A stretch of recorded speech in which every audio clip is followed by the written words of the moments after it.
دوستان عزیزم، درود و مهر. امیدوارم هر کجا این دنیا هستین حال دلتون عالی باشه. این دالعدس بوشهری ساده به نظر میاد ولی یه خوراک بی‌ادعا و پررسوله. ظاهرش ساده است ولی بی‌دلیل انقدر خوش‌طعم نشده، اما یه جایی از کار طعمش یهو عمیق‌تر از انتظار میشه. بریم که با هم دیگه طرز تهیه‌اش رو ببینیم.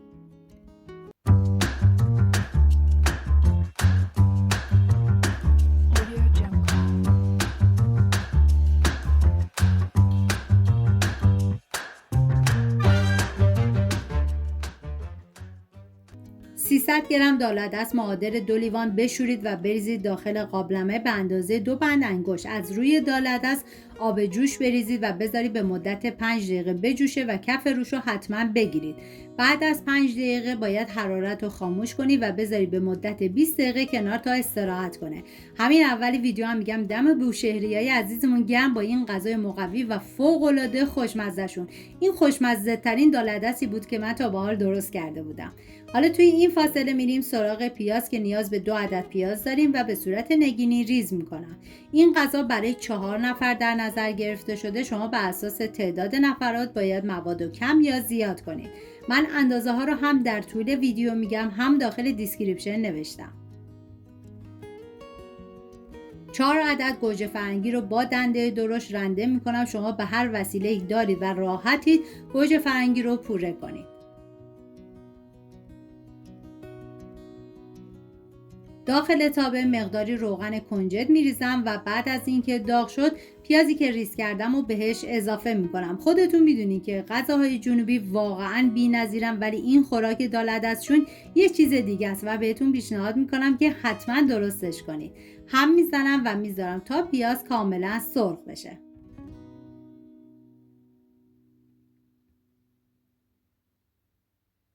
میریم برای آماده کردن بقیه مواد. 6 حبه سیر رو باید کاملا بکوبید و له کنید. برای این غذا باید از فلفل عنابی استفاده بکنید که من متاسفانه نداشتم. اگه شما در دسترس داشتین حتما استفاده کنید. مقداری پاپریکا، زردچوبه و نمک بهش اضافه میکنم و دوباره میکوبم تا با سیر مخلوط بشه.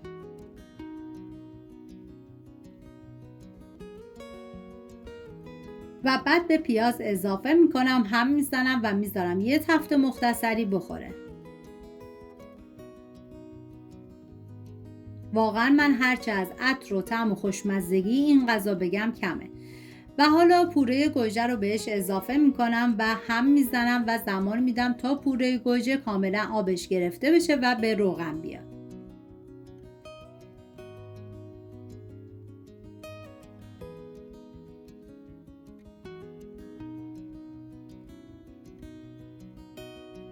دو عدد سیب زمینی رو به تیکه های بزرگ برش بزنید و بعد از 20 دقیقه که دالعدس استراحت کرد باید سیب زمینی ها رو بهش اضافه بکنیم. میریم سراغ دالعدس. مقداری آب جوش بهش اضافه میکنم و سیب زمینی ها رو میریزم داخل قابلمه و زمان میدم تا سیب زمینی ها کاملا بپزه. دلیل این که گفتیم 5 دقیقه بجوشه و بعد بذارید 20 دقیقه استراحت بکنه دلیلش اینه که این کار باعث میشه پروتئین عدس آزاد بشه و عدس در نهایت یک لعاب بهتری بده. در واقع یه نوع پیشپخت هوشمندانه هستش. و ببینید باید پوره گوجمون به این مرحله برسه و به روغن بیاد و من دیگه حرارت رو خاموش میکنم. و بعد از اینکه سیب زمینی ها کاملا پخته شد با استفاده از گوشت‌کوب دستی باید کاملا لهش کنید. به هیچ عنوان از گوشت‌کوب برقی استفاده نکنید و بعد باید بهش زمان بدید تا کاملا بپزه و جا بیفته. حالا مواد سرخ شده رو بهش اضافه میکنم.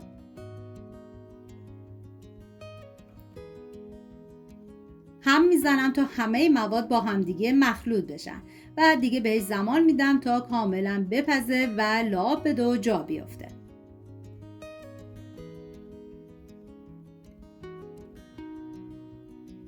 این دالعدس بوشهری نشون میده خوش‌طعم بودن همیشه به پیچیدگی ربطی نداره. اگه این نگاه به غذا براتون جذابه لایک و سابسکرایب یادتون نره. امیدوارم درست کنید و در کنار خانواده از خوردنش لذت ببرید. در آخر مقداری پاپریکا با کره تفت دادم و با گوجه خوش تزیین کردم. سپاس از همراهی همیشگیتون. تا ویدیوی بعدی مراقب خودتون باشید. تا درودی دیگر، بدرود.